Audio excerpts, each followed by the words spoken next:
Dalam hasanah pewayangan Jawa, di antara para dewa, raja, dan kesatria, terdapat satu sosok yang selalu menarik perhatian, bahkan mengungguli kemegahan mereka.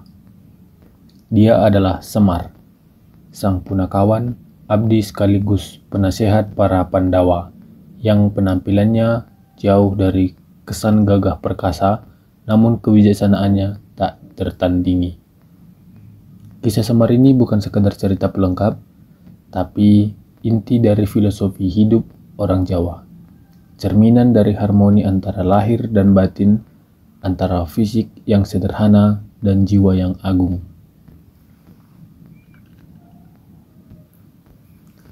Semar dengan tubuhnya yang gemuk, wajah tua yang penuh kerutan, hidung pesek dan bibir manyun, seringkali hanya digambarkan dalam dua dimensi warna, hitam dan putih, mewakili kesatuan siang dan malam, suka dan duka. Namun, di balik penampilannya yang seringkali mengundang tawa, tersimpan rahasia besar. Dalam pewayangan, Semar bukanlah manusia biasa.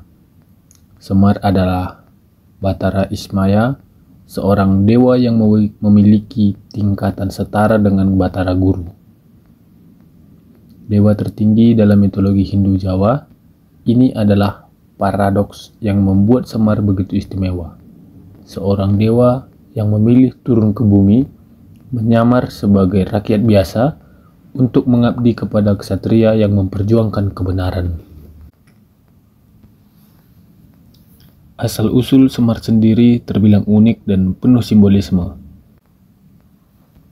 Dalam serat Purwacarita dikisahkan bahwa Batara Guru dan Batara Ismaya adalah saudara kandung, putra Sang Hyang Tunggal. Saat Sang Hyang Tunggal meminta mereka berdua untuk menelan gunung, Batara Guru berhasil menelannya. Namun, Batara Ismaya hanya mampu menelan sebagian. Akibatnya, Batara Ismaya mengalami perubahan wujud menjadi sosok yang gemuk, pendek, dan berwajah tua dengan bagian bawah tubuh yang hitam dan bagian atas yang putih. Perubahan ini bukanlah kutukan, melainkan penugasan. Sang Hyang Tunggal kemudian menunjuk Batara Guru sebagai penguasa kayangan, sementara Batara Ismaya diutus ke bumi untuk menjadi punakawan, pengasuh dan penasihat para ksatria yang jujur dan membela kebenaran.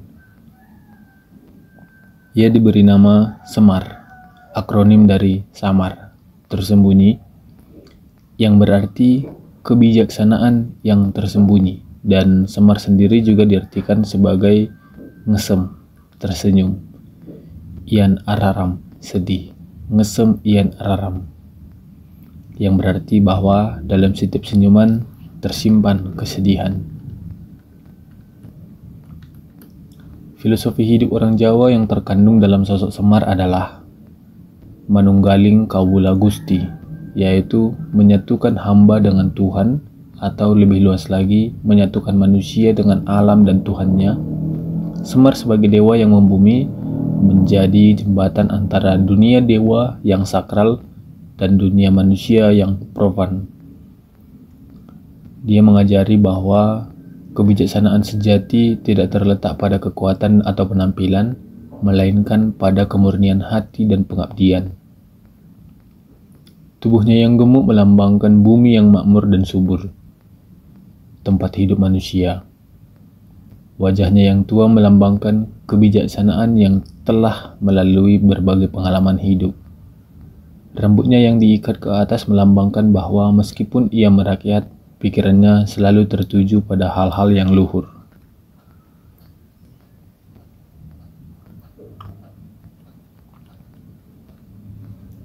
Perannya sebagai punakawan juga sangat fundamental.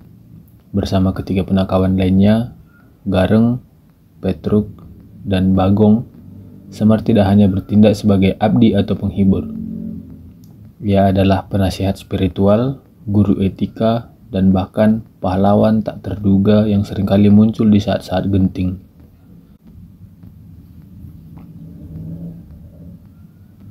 Ketika para ksatria Pandawa berada dalam kebimbangan, di ambang kekalahan atau kehilangan arah moral, Semar selalu hadir untuk memberikan pencerahan. Nasihatnya disampaikan dengan gaya yang sederhana, seringkali dibumbui humor atau sindiran tajam, namun selalu tepat sasaran. Ia tidak pernah menghakimi, melainkan membimbing dengan kearifan yang dalam. Salah satu lakon pewayangan yang paling menggambarkan peran krusial Semar adalah saat perang Bharatayuda. Di tengah medan perang yang berdarah, saat para ksatria besar saling bunuh, Pandawa seringkali merasa putus asa. Semarlah yang mengingatkan mereka akan hakikat dharma, kebenaran, dan kewajiban mereka sebagai pemimpin. Dia tidak berperang dengan senjata, melainkan dengan kata-kata, dengan moral, dan dengan kehadirannya yang menenangkan. Bahkan dewa-dewa di Kayangan pun mengakui kebijaksanaan Semar. Seringkali mereka turun ke bumi untuk meminta nasihatnya, menunjukkan bahwa kebijaksanaan sejati tidak selalu berasal dari singgasana emas, melainkan dari hati yang rendah hati dan membumi. Filosofis di balik penampilan unik Semar juga sangat kaya. Tubuhnya yang pendek dan gemuk, namun memiliki satu jari telunjuk yang menunjuk ke atas, melambangkan eling dan waspodo. Selalu ingat dan waspada. Ingat kepada Tuhan dan waspada terhadap godaan dunia. Ini juga simbol dari sedulur papat lima pancer, 4 saudara dari satu pusat, di mana Semar sebagai pusat pancar yang mengendalikan nafsu dan pikiran manusia. Warna hitam pada tubuh bagian bawahnya melambangkan kesederhanaan dan kedekatannya dengan tanah, dengan rakyat jelata. Sedangkan warna putih di bagian atas melambangkan pikiran yang jernih dan kesucian hati.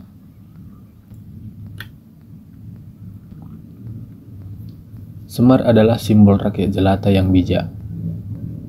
Semar tidak pernah haus kekuasaan atau haus harta.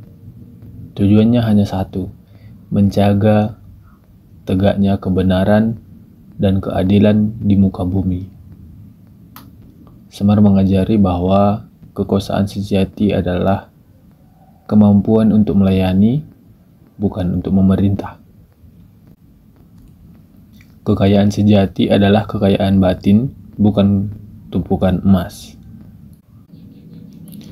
Kehormatan sejati adalah kehormatan yang diberikan oleh rakyat karena ketulusan, bukan karena paksaan.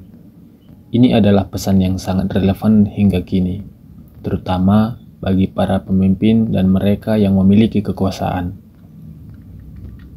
Dalam konteks sosial Jawa, Semar juga dianggap sebagai danyang atau penjaga tanah Jawa yang menjaga keseimbangan alam dan spiritual. Itu mewakili elemen tanah, bumi, yang memberi kehidupan, sekaligus elemen udara, angkasa, yang memberi nafas. Kedekatannya dengan tanah membuat dia menjadi tokoh yang paling memahami penderitaan rakyat, sementara koneksinya dengan Kayangan membuat dia memiliki visi yang luas tentang kebenaran universal. Dia adalah figur yang mengajarkan bahwa kekuatan sejati berasal dari keselarasan dengan alam dan penghormatan terhadap sesama makhluk.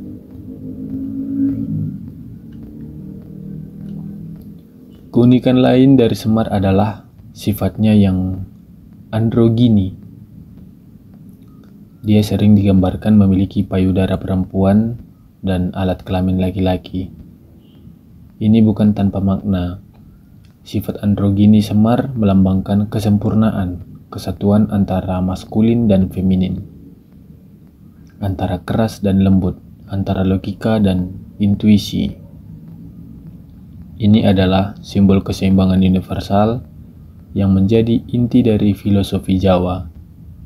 Dalam diri Semar tidak ada dikotomi atau pertentangan. Semuanya menyatu dalam harmoni. Dia adalah bapak, ibu bagi para Pandawa, sumber kasih sayang dan kebijaksanaan yang tidak terbatas. Peran Semar juga menjadi cerminan kritik sosial.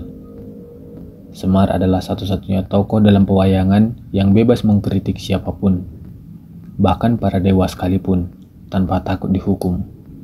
Ini karena statusnya sebagai dewa yang menyamar dan penasihat yang tulus. Kritiknya selalu konstruktif, bertujuan untuk meluruskan penyimpangan moral atau kekeliruan dalam pengambilan keputusan. Dia adalah suara hati nurani yang mengingatkan para penguasa untuk selalu berpegang pada kebenaran dan keadilan.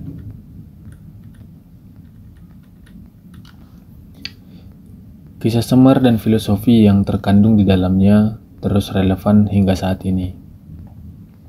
Di tengah hiruk-pikuk kehidupan modern, di mana manusia seringkali terombang-ambing oleh ambisi, oleh kekuasaan, ataupun materi, Semar mengajarkan kita untuk kembali pada kesederhanaan, pada kebijaksanaan batin, dan pada pengabdian yang tulus.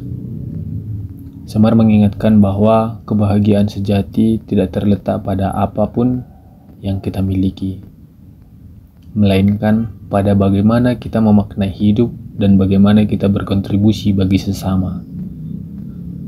Semar adalah simbol dari kearifan lokal yang abadi, mengajarkan bahwa kebesaran sejati tidak diukur dari tahta atau kekayaan, melainkan dari kerendahan hati dan kesedihan untuk melayani. Semar adalah pengingat bahwa di setiap individu, terlepas dari penampilan atau status sosial, tersembunyi potensi kebijaksanaan dewa yang menunggu untuk ditemukan dan diwujudkan dalam tindakan nyata. Kisah Semar ini tidak berakhir, tapi terus hidup dalam setiap hati yang mencari kebenaran dan berjuang untuk kebaikan.